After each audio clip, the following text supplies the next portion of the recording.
Hello everybody, and welcome back to the Mojave Wasteland. Feels like it's been a minute since we've journeyed to the west, and today's run is a special one. Before we go into the rules, scene setting, and all that good stuff, this run was voted for by you guys. Was real close between MacCready and Paladin Dance, the former winning by just a bit. Well, that suits me just fine, because I have a pretty good idea for how we're going to do this run. First things first, though, let's check out MacCready's inventory.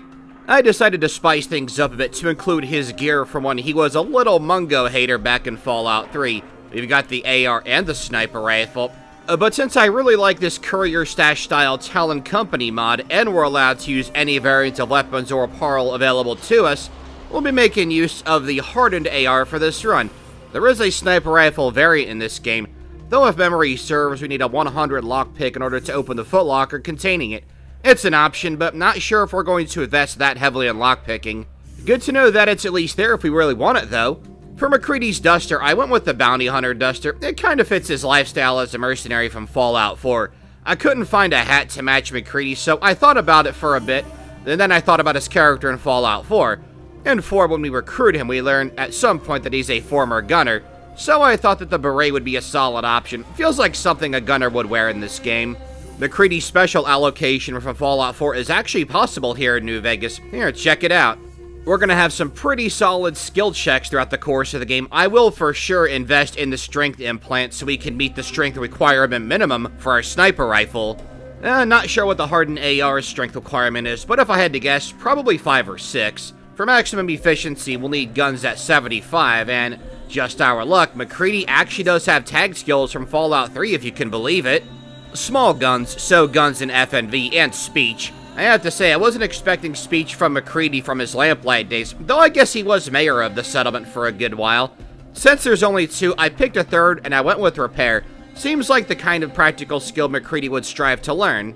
And before we set the scene, real quick, if you watched the finale of Fallout 3 Faction Warriors, in that video I did say that Preston's run was up next in the pinned comment, having also explained that I've been both very busy and sick, always a fun combo, and since I had the Outcast Faction Warriors already uploaded and scheduled for the weekend, I ended up switching up when I uploaded this video and the Faction Warriors video.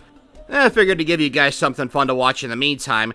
The next FNV run after this one, since it was supposed to be up earlier this week, however, is in fact Preston's FNV adventure. Oh, that's going to be a lot of fun, and I'm in the minority who actually likes Preston outside of the meme Bethesda unintentionally turned him into back when Fallout 4 was released. With all that cleared up, it's time for one of my favorite parts of every one of these character-based challenges, setting the scene. In Little Lamplight, the one rule respected and consistently upheld is that when one reaches the age of 16 years old, they are evicted from the cavern settlement, and MacCready, despite being mayor, was no exception. He does spend a little bit of time in the Capital Wasteland, but where this alternate timeline begins to deviate is rather than sticking around for a bit before heading to the Commonwealth, MacCready, a young, upcoming, and brash mercenary, has been paid a fair amount of caps to escort a group of travelers wishing to get away from the chaos engulfing the Capital Wasteland. By that I mean the Lyons Pride being in tatters due to both Owyn and Sarah Lyons being dead, and their whole agenda falling apart. And with the increase in super mutant activity, the one silver lining is that there's a myth of sorts, an urban legend about a place called Union Station. For MacCready, he doesn't really care if it's fact or fiction. This is one of the best paid jobs he's received in the short time he's been out in the wastes to fend for himself. He and the group that he and other hired armed guards are escorting do successfully discover Union Station, breach the super mutant stronghold, which unknowingly does make everyone's life back out here east a little bit easier, and MacCready will receive the rest of his pay. We'll say that he was paid a bit in advance, and will get the rest upon completion. And completing this mission entails that the train ride is a success, that the group he is protecting makes it to the other side. Now MacCready's already thinking, I'll just come back here, assuming that this isn't some dead end and I'm able to resupply. And well, Union Station connects to Freeside, and it's unlike anything MacCready has ever seen before. Well, maybe not so much, because if he has been to places like Canterbury Commons, then the aesthetic of Freeside isn't too different. But what's different to him right away is that the air of this place is tense, and not in the same chaotic way that it was back home. There are powers at work here, that much is evident almost straight away.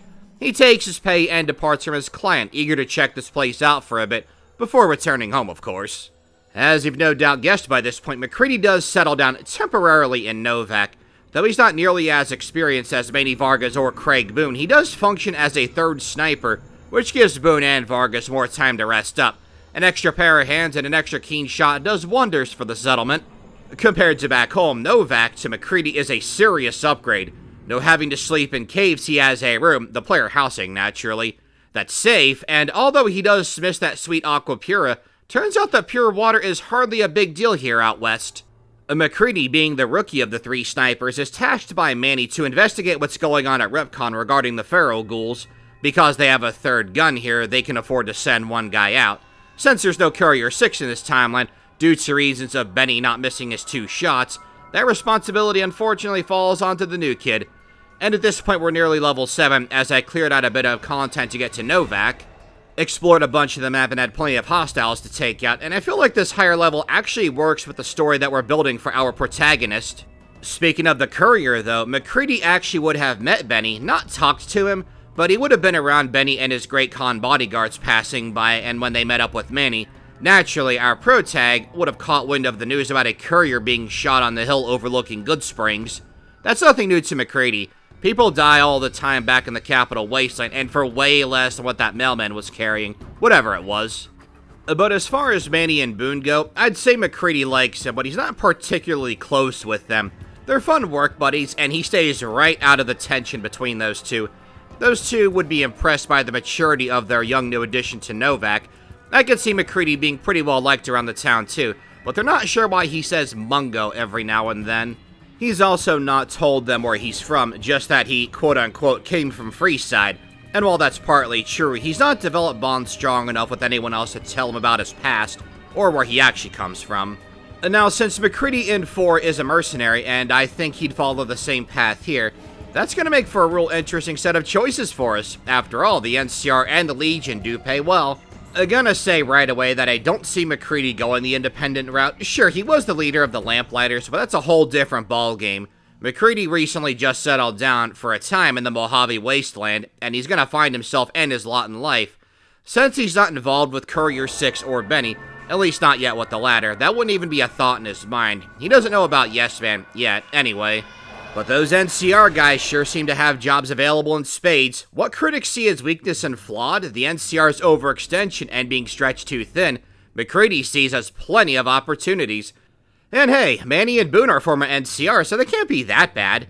And if they are, well, he wants to get paid at the end of the day. They can't be as bad as this Caesar's Legion, right? You'll notice that I didn't mention House yet either until now. MacCready 100% wants to hit up New Vegas, but he does need 2,000 bottle caps to pass the credit check. Oh, MacCready, you're about to learn a whole lot new stuff out here. Remember how great the Lyons Pride was to people? I mean, you wouldn't have experienced it firsthand, but certainly heard stories. Well, just wait till you meet the Brotherhood out here. Getting to current events, I'd say that one big advantage MacCready has when settling matters with the ghouls at RepCon is when he encounters the Nightkin, he's not all that afraid of them. The super mutants of the Capital Wasteland are far more barbaric. The fact that Davison even wants to talk to him, without issuing threats of violence or turning our protag into a chew toy, would surprise him though. All he's gotta do is find some stealth boys that a hostile non-feral ghoul is guarding. Well, I think MacCready's choice here is pretty simple. And yeah, MacCready didn't talk to Harlan, but Harlan is armed, the place is laced with traps, and there are Nightkin corpses strung about. Yeah, our boy's taking no chances. And when it comes to getting Jason Bright's group to where they gotta go, with an adequate science score which we meet thanks to Programmer's Digest and having compensation, it'll take just a moment to realign the coordinates. That should ensure the ghouls stay out of RepCon, which is why he's here in the first place. I like to think that one of our big heroes from Fallout 3 Faction Warriors, our little buddy Joseph, gave MacCready some tech pointers in the final weeks before our protag departed from Lamplight Caverns. The outcome is kinda neat too. We get Chris Haversom a new home, so there's 2 sets of bros here.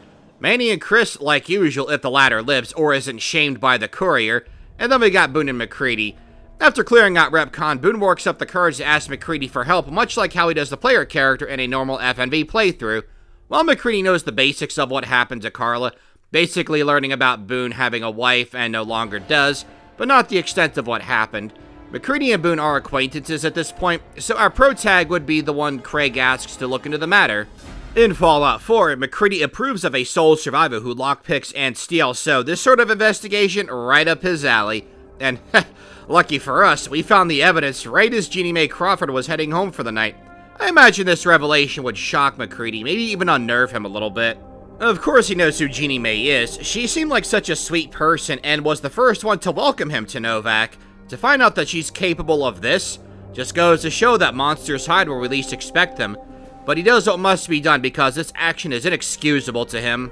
The conclusion of Boone having closure with how his wife ended up being sold to the Legion is the start of something nice, a flicker in the light in the darkness. Speaking of family, in this timeline, MacCready never met Lucy, and as such, Duncan will not be born. I just thought I'd bring that up since MacCready met her not too long after leaving Lamplight. I figured it'd be a nice touch to just have that not happen. But since this is a 16-year-old MacCready, he wouldn't have experienced life with Lucy or being a father, so he can't really relate to Boone on that note. Our Merc Boy's #1 priority right now is making a living, and with his mentor, Craig Boone, at his side, it's time to help the NCR make some serious money. MacCready helps out Camp Forlorn Hope as much as he can, from assisting Quartermaster Hayes to mending Dr. Richards' patients, as well as catching Private Stone in the act of stealing from the infirmary. Oh yeah, he's totally in on that Legion ear contest too. Now at this point, Robert has heard his mentor talk smack about the Legion like no tomorrow, and who can blame him? With what was uncovered back at Novac, Boone's hatred for the Legion is very much understandable, but this is a whole different ballgame to see Boone in action beyond guard duty back at Novac. With a bit of a morale boost at Forlorn Hope, MacCready, Boone, Sergeant Cooper, and a band of NCR troopers storm the Legion base, Nelson. And I gotta say, I'm not the best sniper out there. In fact, I'd say I'm not very good at it at all. So having a sniper rifle as one of my 2 weapons really does help with bettering my skills. And I think that translates nicely into our story as well. MacCready isn't quite the badass crack shot he is in Fallout 4, and while he's a decent shot, he is still inexperienced. Boone's spotter perk feels just right, with the former 1st Recon giving his now friend pointers in combat. How to breathe properly, where to aim to deal the most damage, how to score effective shots to neutralize the target, all that good stuff. Oh, and I didn't think of this when I first came up with the idea of MacCready using a beret, because I tend to come up with improvises like this before setting the scene.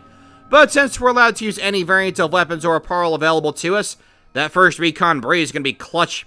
The +1 to perception doesn't do anything because we're already capped at 10, but that +5 to crit is real nice.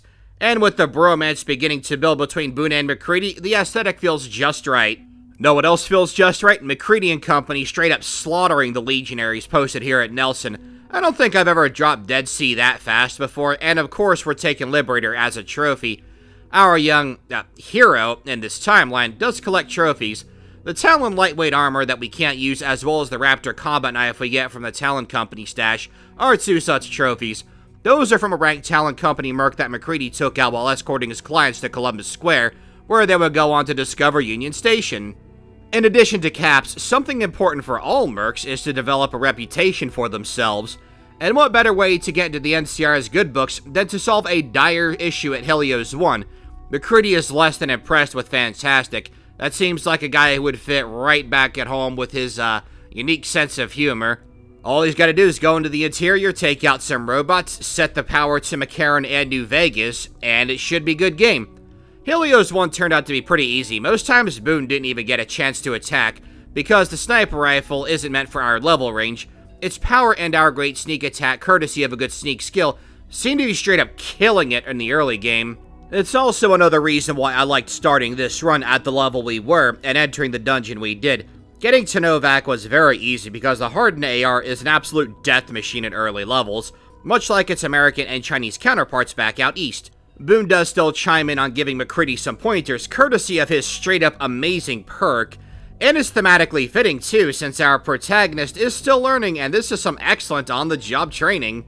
It doesn't take us long to get the power up and running, the switch turned on, and leaving feeling good with a mission well done. While trying to head back to Ranger Milo and report our success, we get jumped by a Legion hit squad. I was a bit worried about this one since they have great gear, but they were actually pretty easy. The only one that put up any sort of a meaningful fight was the Kenturian. These goons weren't even able to kill any of the hostages we rescued from Nelson, so they were pretty pathetic overall. Send better minions next time, Kaiser. I'm always down to earn more caps by way of stealing their loot. It's not like they need their guns and armor anymore anyway. Now, all mercenaries love a good bounty. Usually in these runs, I'll show Nephi while talking about how we took out the other 2 fiend leaders outside. This time around, let's do it the other way around. Violet does have a hunting rifle, and she's real good with it, so we have to be careful. Not only that, but she does have a pack of attack dogs, one of whom is named, so we want to make sure that neither she nor her dogs get too close to us. And, well, turns out we didn't have a whole lot to worry about. Violet went down real fast, and it's kind of funny and awesome that we end up being the ones to hunt down the dogs. The predators have become the prey. As for Cook, MacCready got a tip from Major Daughtry about how Cook seems to favor one of his Brahmin. A bit of an understatement there, but also accurate. After sniping Queenie, Cook Squared goes into a berserker rage, attacking his minions while they try to defend themselves. Even so, we gotta be careful. If Cook wins, or one of the random fiends picks up the flamer, we're gonna be pretty vulnerable because that weapon tears through light armor targets like a knife through butter. One real useful item we can pick up here is the recipe for Cook's Fiend Stew. In hardcore mode, in my opinion, it's the best food the player can craft, with the 75 survival skill and the required ingredients, all of which are pretty simple to come by. One can make it at any campfire. It's real great, and I have been investing some points into MacCready's survival skill when I can, in order to not only make food and drink have better healing for him, but also because a higher survival means we get more when managing our hunger and dehydration. After turning in these 3 big-time bounties, don't worry, we'll go after Moto Runner later. MacCready and his mentor circle back down south to help with a major issue that's been plaguing the NCR for a while now. The powder gangers of the NCRCF have got to go if the NCR hopes to secure the area, which will also help keep Prim much safer. I did Eddie's initial quest when I was in the area, just to get him out of the way, and while I don't see MacCready having any personal beef with these guys, when it comes down to picking sides, there's zero benefit to him aiding the powder gangers over the NCR. NCR pays way better, and they're the most dominant force out here in the Mojave, even with them struggling as much as they have been these past 4 years after the first Battle of Hoover Dam. With an entire battalion of NCR troopers as well as Boone, you can probably imagine that cleaning the place out was very easy. Only Scrambler put up any sort of meaningful resistance, and while Eddie went down fast, he was able to kill 1 or 2 of the NCR troopers with his plasma pistol. Oh well, that's fine. We can take their 556 ammo as well as the NCR dog tags to give to Quartermaster Hayes back at Forlorn Hope. Easy fight, good rewards, that sounds good to me. After this, let's swing on up north to make some progress in the main story. Thing is about the situation here in Boulder City, MacCready takes jobs from both the NCR and the Great Khans. He has no interest in picking sides here, and while the game likes to play up the diplomatic route as the good karma route, for MacCready it's entirely self-serving. But it's self-serving that has a good outcome. I mean, why would he want to lose out on arguably his 2 best customers here in the Mojave? Thankfully with comprehension, we don't have to put too many points into speech as is, but I am aiming to get ours to 45, boosted to 65 with meeting people for a quest a little bit later on. But for now, MacCready is able to reason with Jessup as well as Lieutenant Monroe. All's well ends well. While continuing his little adventure, MacCready gets jumped again by a Legion hit squad. Seems he's made more of a name for himself than he realizes. Fortunately for him, the Kaiser-sanctioned hit squad, whose sole purpose for even being here is to kill our boy, decides that it's way more important to kill 2 random vendors at the Gulp and Grub rest stop.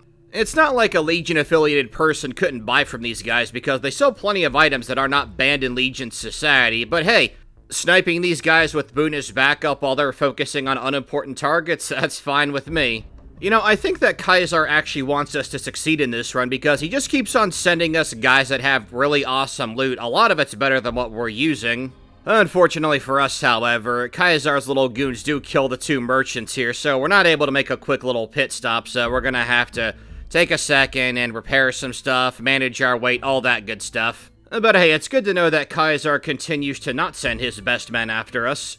As we do some quests for the Crimson Caravan, I'm thinking about MacCready from the main timeline and how he put in some time with the Gunners before the sole survivor meets him in Good Neighbor. Now, again, this never happens in this scenario since there's such a huge divergence, but the real takeaway from this, in my opinion, is that although our MacCready does not have that particular experience, he would still have the mentality to work with a group like them, and the NCR is a far cry from the Gunners. Sure, they have their issues, but they're far better and, well, nicer for the most part.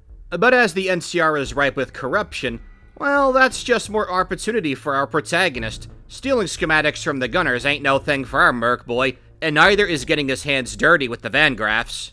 MacCready doesn't know Cass beyond seeing her at the Mojave Outpost, but even then, let's compare the 2 sides here. Crimson Caravan and the Van Graffs, horrible though they are for what they do to small caravans like Cass's, offers MacCready more wealth, influence, and potential long-term employment. Cass offers, gratitude? Doing the right thing? If MacCready in the main timeline is able to shack up with the Gunners, then he in this alternative scenario would most definitely pick the Crimson Caravan and Van Graffs over Cass, especially since he has no bond with her. Maybe if it were his mentor Boone he'd be conflicted, but definitely not in this instance with Cass. Very easy choice for our protagonist. While we're in Freeside, we go ahead and take care of the GI Blues questline for the Kings, always good for a merc to boost his reputation, and since we're helping out the NCR a great deal, we'll go ahead and start helping mend ties between the NCR and the Kings. Regardless of how we choose to resolve this, once we return to the School of Impersonation, the King will express his gratitude and offer us a reward, of which we have several choices. Now, the best choice if you're helping out the NCR in any way, whether or not you're siding with them amongst the 4 major factions, is to save your favor for a quest a little later down the line, but we're playing as MacCready and he's all about making them caps. The 1,000 caps reward, in my opinion, is the worst choice for a favor to cash in because, I mean, hey, 1,000 caps is extremely easy to come by in this game. However, gotta stay in character. I can safely say this is the first time I've ever chosen to pursue that favor, so hey, at least we get to experience something new together. Speaking of reputation, we're also doing the King a solid by helping out his cyber dog, Rex. I had gotten the fast travel point for Jacobstown earlier while hunting down snow globes, so it was just a matter of using our NCR reputation to flex on some mercs while keeping Jacobstown safe. It is the outcome Marcus prefers, and MacCready gets to flex on the competition, as if taking a note from his Van Graff employers. That'll teach him to stay out of his territory. Doc Henry comes in clutch and helps us out by offering to surgically install a brain into Rexy. There are 3 in total, one of which we need to hit up the fort to get, but I think MacCready would prefer a more stable canine companion, so we'll go with Ray's brain. You get that from Old Lady Gibson near Novak, for sure a solid acquaintance of our protagonist. Speaking of people from Novak, our pal Boone has come quite a long way. Throughout the course of MacCready's adventures, he's gotten to know his mentor real well, and vice versa. I figured that while we were acquiring history points for Boone, that our protag would also open up a bit more to Boone. Boone becomes the first person MacCready makes his big revelation to, where he's actually from, while Robert learns more about Craig as a person. Along the way, he's finally worked up the courage to ask exactly why he and Manny aren't on speaking terms. And when told why, MacCready understands. He can't quite bring himself to hate Manny like Boone does, because Manny was real good to him, and helped him feel very welcome when first arriving at Novak, but his opinion of his former co-worker has definitely dropped. In an effort to help give Boone some closure, our sniper duo's trip to Bitter Springs was also well-timed due to the huge Legion raiding party that's set to sack the refugee camp and burn it to the ground. Along for the ride is Rex, and hey, what better time for the cyber good boy to test out his new upgrade? By this point, MacCready is well used to how Legionaries fight, having dealt with hit squads as well as Legion camps such as the raid camp where the Powder Ganger captives were held up, as well as unleashing the radioactive barrels down upon Cottonwood Cove. Having developed a militaristic mindset not unlike his canon counterpart and his history with the Gunners, MacCready is pretty sold on the idea of the NCR and the Mojave. They're not only great for the abundance of work they provide, but in his mind they seem to be the best choice for the Mojave. Thinking back to how hard it was to survive back in the Capital Wasteland, I can see MacCready really wishing that the NCR had some semblance of power back home. One thing MacCready didn't have in the main timeline is a friend in the Gunners. Though MacCready is an NCR, he is becoming a supporter, and with a friend like Boone as well as a threat as menacing as Caesar's Legion. While Boone is here to find closure, MacCready has figured out what he wants to do here in the Mojave Wasteland, and that's bring it home for the bear. And that makes two, as Boone is being set on a path that's rekindling his desire to sign back up. With Boone's flame rekindled, we head back to Camp McCarran, and MacCready's in for a real pleasant surprise. He's allowed to use the monorail, and, I mean, he did prevent its destruction, so it's fitting, but I imagine he's kind of humbled being acknowledged as a soldier. All that hard work is paying off, so no credit check for him. And it turns out that his entrance into New Vegas hasn't gone unnoticed either, as he's approached by that strange robot who was outside of Novak for a time. The Securitron, Victor, extends our protagonist an invitation on behalf of Mr. House to the Lucky 38. He decides to check what that's all about, but not before dealing with a guy who welched on the Garrett twins, two clients who have really grown to like MacCready and vice versa. After dealing with the cowardly bounty hunter and meeting with Mr. House, MacCready is summoned to the NCR embassy, and it's here where he's formally contracted by Ambassador Crocker. Now, I was real conflicted on who to pick between House and the NCR, but since we side with House a fair bit on this show, as it makes sense for most of the characters, I wanted to do something different, and, well, let's just say we're not done showing off MacCready's gunner side. Well, as close as we can get to that, as our MacCready has never crossed paths with him, but hey, maybe he will if he decides to leave the Mojave to head back out east. Still got a war to win, though, so best not to get ahead of ourselves. The first task we're assigned by Crocker is to make contact with a tribe called the Boomers who have holed themselves up at Nellis Air Force Base. MacCready is to try and get them on the NCR side, not only for military support, but also to ensure that the Legion doesn't get the chance to potentially ally with them. En route, we loot the field shack real good, and hey, look at that. It's our one and only Georgie boy! And while it would be in character for MacCready to take that barter check, at the same time, I think that he would believe that Georgie boy is trying to rip him off, so, well, we're gonna take those 427 bottle caps for ourselves. And since the Boomers' quests have been covered quite a bit here on this channel, not gonna give them too much focus this run. However, we are gonna do something new, and part of boosting our reputation with the Boomers is to use our awesome charisma to appeal to the mini-Boomers. We can even give them toys, and considering that MacCready likes a sole survivor who is kind to children in the main timeline, I can definitely see MacCready doing this interacting with the Boomers. Though he's a hardened mercenary, the guy does still have a heart and a soft spot for children. He of all people knows how tough life can be for kids in this wasteland. I do end up doing all the quests, and I actually saved the scrap metal for a change because I've been making weapon repair kits throughout the course of the run. Anyway, once we get the bomber out of the lake, it's time to head on over to the Kings for our next assignment from Crocker, and here's where things are about to get very interesting. You remember that favor that we could have cashed in and saved, but MacCready just took the bottle caps? Yeah, it turns out that even if you help out the Kings, if you save your favor and then ask the King to stop with the whole violence against the NCR thing, with the favor, he's able to do it, but if you cash in your favor, he can't. That leaves us with two options when we report back to Crocker. Officially, Crocker tells us that we have to report to Colonel Moore, and he's not really a fan of that because Colonel Moore is the kind of person who treats every problem with overwhelming violence. Essentially, everything is a nail and she's the hammer. But Crocker also does tell us to go to Colonel Shu, which means Colonel Shu is able to still resolve this peacefully, but since, well, we were officially told to go to Colonel Moore, that's where we're gonna go. The King is understandably a bit miffed that there are NCR troopers here in the School of Impersonation, but since he refuses to stand down, the NCR troopers, well, they open fire. Now, we can choose to help out if we want to, but we don't have to, and I kinda don't want to anyway because I don't want to lose out on Freeside reputation. But yeah, even if you help out the Kings and the NCR in GI Blues, this can happen, and I think that this is a very interesting outcome. And it's this particular option that solidifies people like Freeside, their citizens, their opinion of the NCR being very little bit better than the Legion. And while Crocker is not very happy with what happened, the fact that we didn't fight or kill any of the Kings ourselves or get involved beyond just meeting up there, we are able to still get our reward, which is pretty cool. I do think it's kind of interesting that not even the groupies are spared from the NCR's wrath. And with that situation resolved one way or another, next up, Colonel Moore wants us to go after the Great Khans, and because we've been doing business with those guys, there is an outcome that could appease both sides, if you will. Now, Papa Khan is not open to the idea of allying with the NCR, however, his second-in-command, Regis, is. By assassinating Papa Khan and them being none the wiser, Regis is now in command of the Great Khans, and he pledges them to the NCR, much to Carl's chagrin, but that's kind of cool that this all happens within earshot of this Frumentari. And the best part is that we hit Idolize with the Great Khans, which means we're gonna get a super awesome discount from that Great Khan armor I love using in these runs. Alright, with the Legion's influence over the Khans gone, and the NCR now having the Great Khans at their disposal, next up, obligatory mention of the Omertas. I was able to get a sniper rifle. You can get that when you're about to blow up the weapons stash with the thermite. It's in one of the weapons containers. I did use it to kill Clandon, as well as Nero and Big Sal, as you're seeing on screen. Very easy. We get some chips to play at the casino, courtesy of our buddy Kachino. And while we're in the area, gonna go and hit up the Lucky 38, because next up, Colonel Moore wants us to take out Mr. House.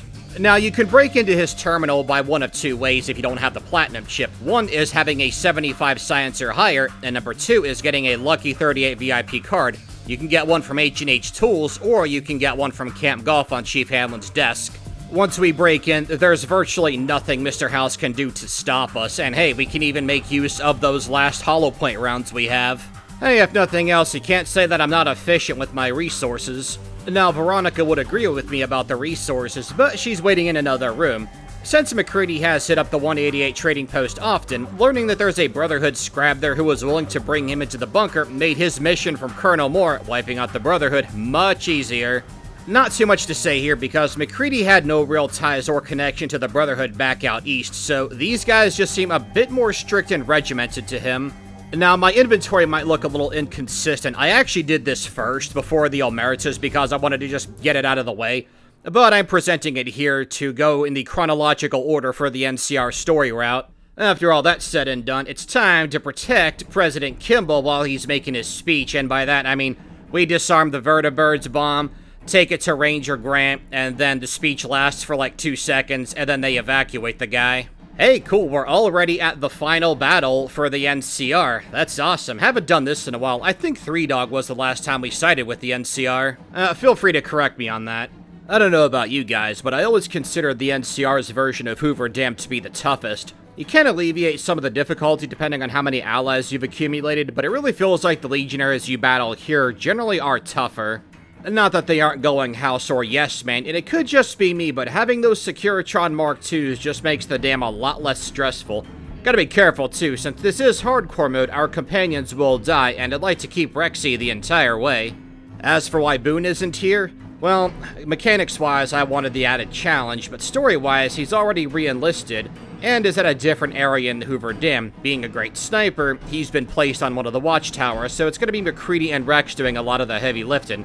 And by that, I mean mostly MacCready, with Rex's search at Mark Park helping out quite a bit. Since we're not exactly tanky, we'll for sure be making the most of our stealth boys. Not going to use them all here, but I figure we'll take one and see how long it lasts. That said, we don't have to fight the Legionaries. We can just run up to the surface and pass by each power plant level, but it's a lot easier to advance when you don't have heavily armed hostiles breathing down your neck. The Kenturians are no joke either. The Prime Legionaries have great gear too, but at least their light armor makes them pretty easy targets for our sneak attacks. So far, we're not doing too bad, but floor 4 is the easy one. Upon reaching 3 and up until we make it to the Visitor Center, we're gonna have to bring our A game and be extremely careful. Last thing we want is to get surrounded and pulverized by the Kenturians.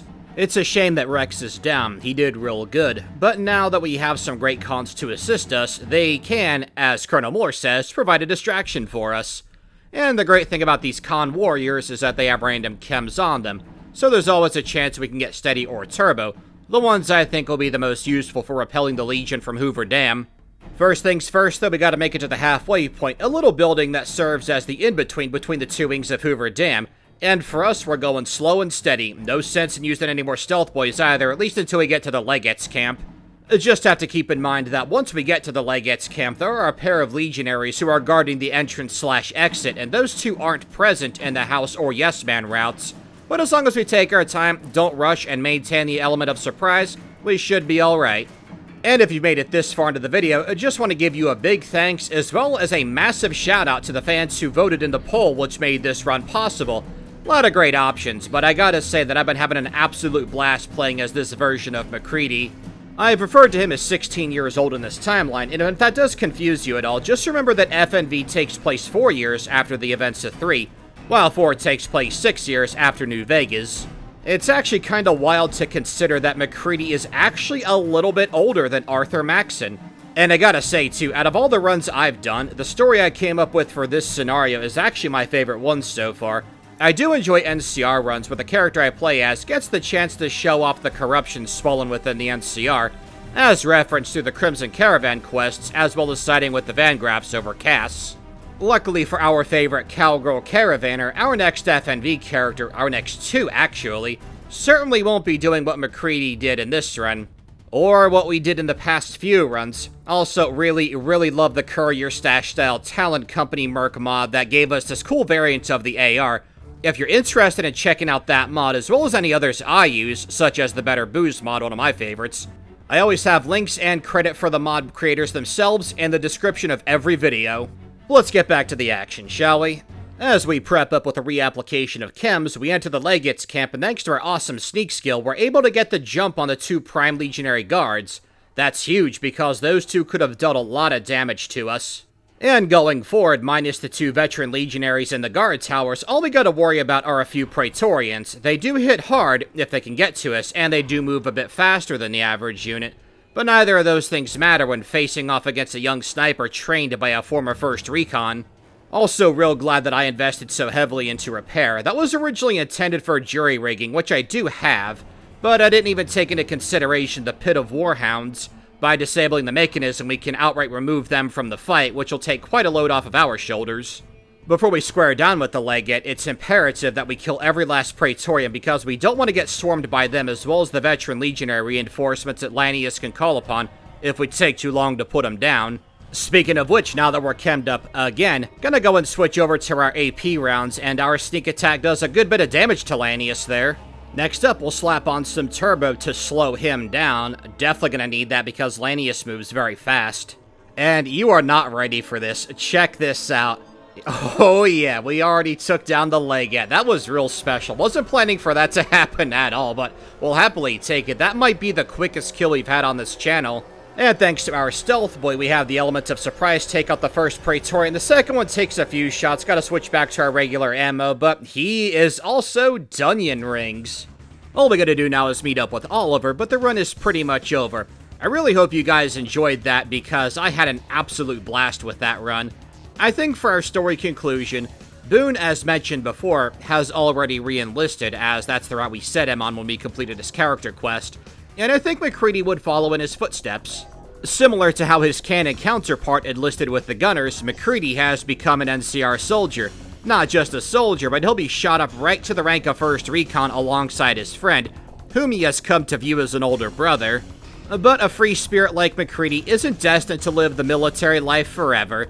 I figured that after his first tour is complete that he'll gain an honorable discharge and perhaps even head back out east. Who knows? He's also been allowed to retain the Lucky 38, courtesy of having been such a great asset to the Kimball Oliver administration. With the NCR victory, the way is paid for a brighter future. The world is MacCready's oyster, whether he serves as 1st Recon or when he once again takes on the civilian life. On screen now are some runs that you guys can look forward to, and they're runs that I'm looking forward to uploading as well as doing, the ones I haven't done yet. Thanks again for watching, guys. Take it easy.